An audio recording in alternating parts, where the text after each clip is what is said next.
ముఖ్యమంత్రి రేవంత్ రెడ్డి ఢిల్లీలో పర్యటిస్తున్నారు. ఇటీవల జమ్మూ కాశ్మీర్ ఎన్నికల ప్రచారంలో అస్వస్థతకు గురైన ఏఐసీసీ అధ్యక్షులు మల్లికార్జున ఖర్గేను సీఎం రేవంత్ పరామర్శించనున్నారు.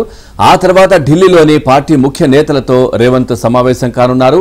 హైడ్రా, మూసీ ప్రక్షాళన తదితర అంశాలపై ప్రతిపక్షాల నుంచి పెద్ద ఎత్తున విమర్శలు ఎదురవుతున్న నేపథ్యంలో ఈ నిర్ణయం తీసుకోవడం వెనుక ఉన్న కారణాలను అధిష్టానానికి వివరించనున్నట్లు తెలుస్తోంది.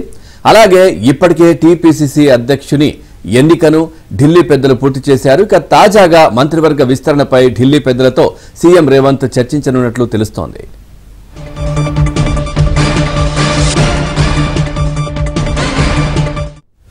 రైట్గా తెలంగాణ ముఖ్యమంత్రి రేవంత్ ఢిల్లీ పర్యటనకు సంబంధించి మరింత సమాచారాన్ని మా కరెస్పాండెంట్ సతీష్ అందిస్తారు. సతీష్, పూర్తి డీటెయిల్స్ ఏంటి రేవంత్ పర్యటనకు సంబంధించి?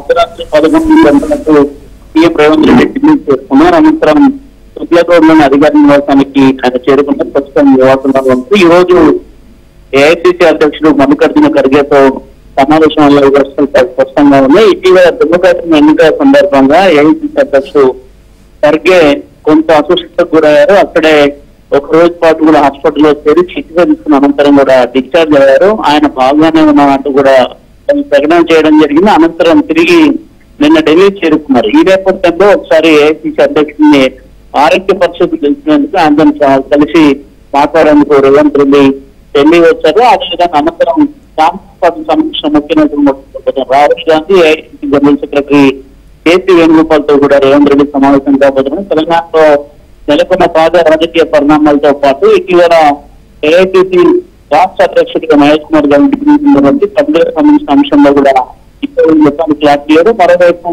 క్యాబినెట్ ఎక్స్పాన్షన్ సంబంధించి దాదాపు అనేక నెలల నుంచి కూడా పెండింగ్ ఉంది. క్యాబినెట్ లో 6 మంత్రులకు చోటు కల్పించాల్సిన అంశంపై కూడా ఇప్పుడు స్పష్టత రాలేదు. ఇదే అంశం పైన ఈ రోజు ఏఐసీసీ ముఖ్య నేతలతో కూడా చర్చించి ఒకవేళ క్యాబినెట్ లో ఇతరులు తీసుకోవాలనుకుంటే ఎప్పటిలోగా తీసుకుంటారు అంశం పైన కూడా స్పష్టత వచ్చే అవకాశం ఉంది. ఈ దసరాలోగా క్యాబినెట్ లో ఉన్న మిగతా బెర్తులను కూడా కంప్లీట్ చేసేందుకు కూడా ఏఐసీసీ నేతృత్వం కూడా రేవంత్ రెడ్డి సంబంధించిన కాబోతున్నా. అందులో భాగంగానే ఏఐసీసీ అధ్యక్షుడు మల్లికార్జున ఖర్గే, అదేవిధంగా రాహుల్ గాంధీ, కేసీ వేణుగోపాల్తో పాటు మరికొంతమంది నేతల్ని కూడా కలిసి ముఖ్యంగా 4 మంత్రులకు కేబినెట్ లో చోటు కల్పించాల్సిన చర్చ జరుగుతుంది. ఒకే 4 మంత్రుల్ని కొత్త వారిని కేబినెట్ లో తీసుకుంటారు, లేదంటే 6 చోటు కల్పిస్తారన్న అంశంలో ఈ రోజు కానీ రేపు స్పష్టత వచ్చే అవకాశాలు చాలా స్పష్టంగా కనిపిస్తున్నాయి. Right, thank you Satish, thanks for the updates.